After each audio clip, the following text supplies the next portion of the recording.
अरहन्ताणम् नमो अरहन्ताणम् नमो अरहन्ताणम्। आयुर्वेद का एक सिद्धांत है कि दवा दो प्रकार की होती है, शोधनम शामकम चेति समासादौषधम द्विधा। सारी औषधियां दो प्रकार की होती है, एक शोधक और दूसरी शामक। कोई बीमारी पैदा हो गई तो कुछ बीमारी के लिए शोधन करना जरूरी होता है, शोधन किया और बीमारी समाप्त हो जाएगी। एक पद्धति है शोधन की, बहुत महत्वपूर्ण बात है, और दूसरी है शमन की। शोधन में दोषों को बाहर निकाला जाता है।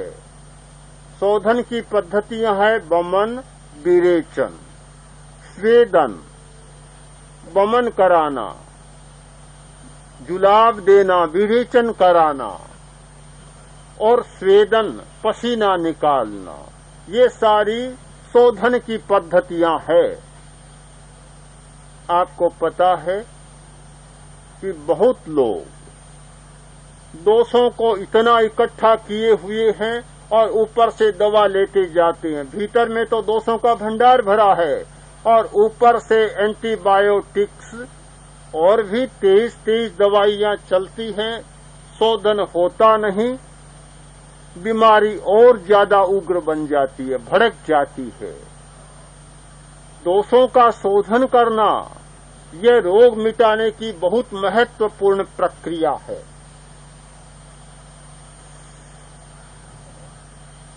दूसरी पद्धति है शमन। कुछ बीमारियां ऐसी है कि जहां शोधन की बहुत जरूरत नहीं होती, थोड़ी बहुत दवा दी जाती है, दोष का शमन हो जाता है।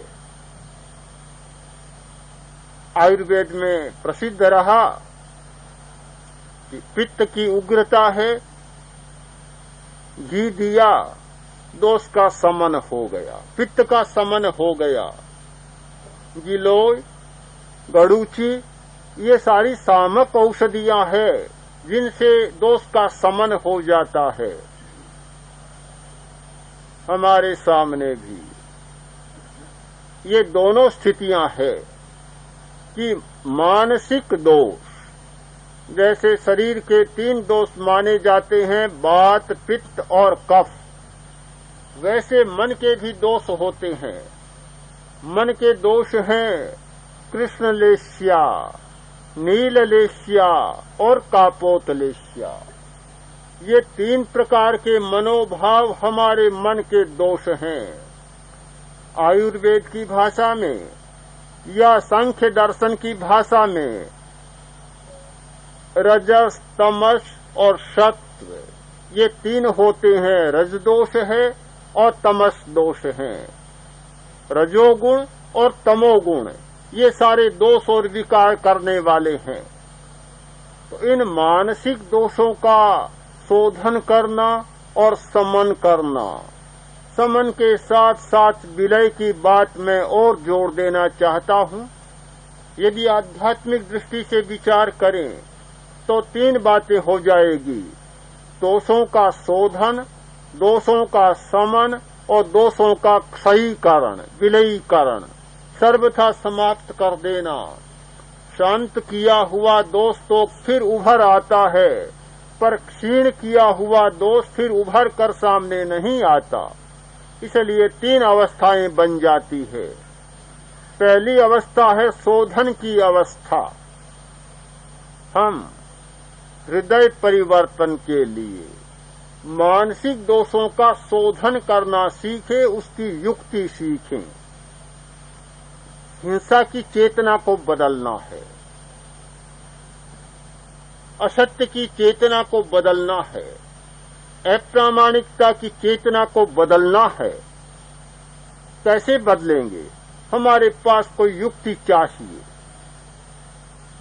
यह तो हमने स्वीकार किया कि चंचलता को मिटाने का अभ्यास करेंगे, चेतना बदल जाएगी। पर फिर प्रश्न तो वही आएगा कि चंचलता को कैसे मिटाएं?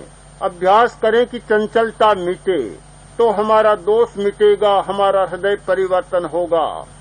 पर चंचलता मिटे कैसे? उसका भी तो कोई उपाय चाहिए, युक्ति चाहिए। जब युक्ति की बात करते हैं तो हमें बहुत गहरे में जाना होगा, उतरना होगा।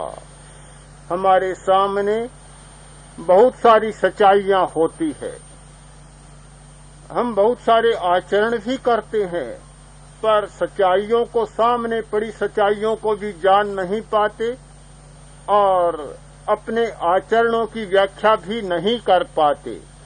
बहुत बार ऐसा होता है,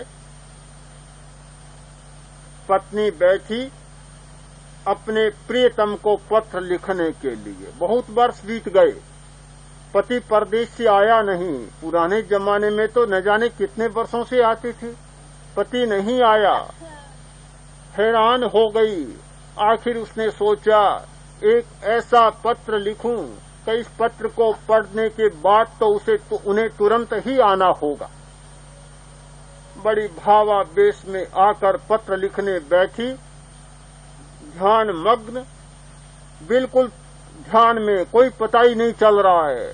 भावावेश में पत्र लिख रही है, आंसू झर रहे हैं, पत्र पर गिर रहे हैं। संयोग ऐसा बना कि पति परदेश से आ गया और उसे ध्यान मग्न देखा, चुपचाप आकर सामने बैठ गया।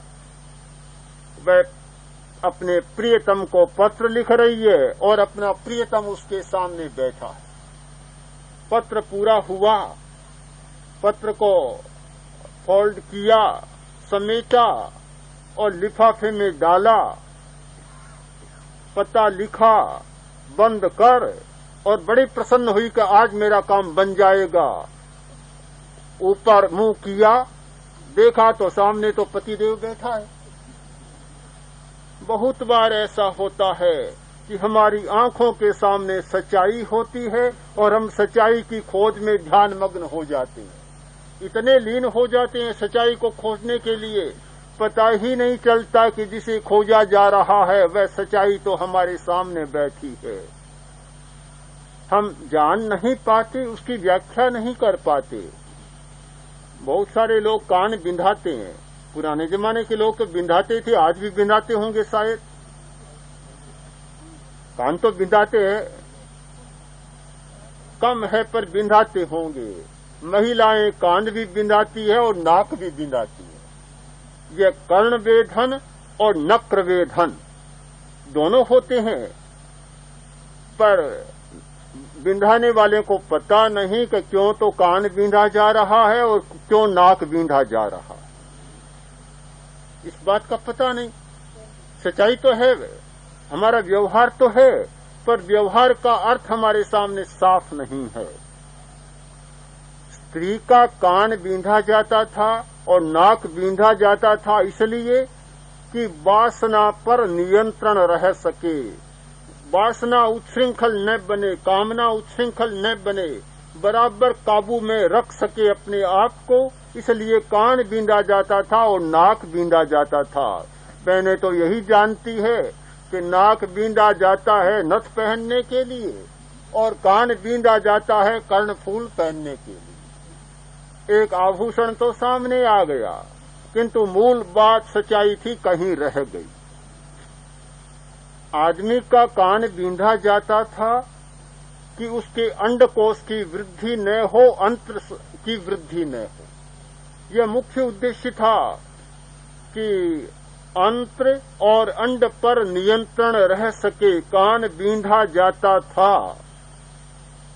वह बात तो शायद विस्मृति में चली गई और कान में कोई बाली पहन लेते हैं, पुराने लोग तो पहनते थे, आज के शायद बिंदाते भी नहीं होंगे, पहनते भी नहीं होंगे। तो हमेशा यह होता है कि हम काम भी करते चले जाते हैं, व्यवहार भी करते चले जाते हैं, एक प्रकार का आचरण भी करते चले जाते हैं, पर उसका अर्थ हमसे गुम हो जाता है, खो जाता है। सच्चाई को जानने की जरूरत है।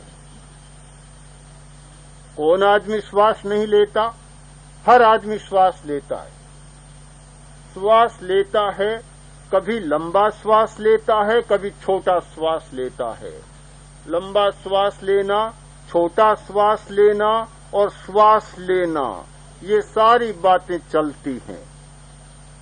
लंबे श्वास का एक अर्थ होता है, छोटे श्वास का एक अर्थ होता है, श्वास लेने का एक अर्थ होता है। हम श्वास तो लेते हैं पर श्वास लेने का अर्थ नहीं जानते। इसलिए जो सत्य हमें उपलब्ध होना चाहिए वह सत्य हमें प्राप्त नहीं होता। श्वास लेने का अर्थ मात्र जीना ही नहीं है। केवल जीवन धारण करना, जीना श्वास का एक अर्थ हो सकता है, पर केवल जीना ही नहीं है। श्वास लेने का एक अर्थ है कि बाहर और भीतर दोनों दुनियाओं से संपर्क बनाए रखना। श्वास हमारा बाहर भी जाता है और यह श्वास हमारा भीतर भी जाता है। श्वास भीतरी दुनिया का भी एक तत्व है और बाहरी दुनिया का भी एक तत्व है। शायद हमारे पूरे शरीर में यही एक ऐसी व्यवस्था है जिसका बाहर और भीतर दोनों के साथ बराबर संपर्क है। हम चंचलता को मिटाने का अभ्यास करना चाहते हैं। हमारे सामने सच्चाई तो पड़ी है। साधन को, युक्ति को बाहर ढूंढने की जरूरत नहीं, बाहर से कुछ भी लाने की जरूरत नहीं। सीधा साधा उपाय, सबसे सरल उपाय हमारे सामने पड़ा है। और किसी को मत ताको, मत झांको किसी की ओर। अपने श्वास का प्रयोग करो, श्वास का उपयोग करो। जैसे ही तुमने अपने श्वास को देखना शुरू किया, श्वास को समझना शुरू किया, श्वास की ओर ध्यान देना शुरू किया और तुम्हारी चंचलता कम होने लग जाएगी।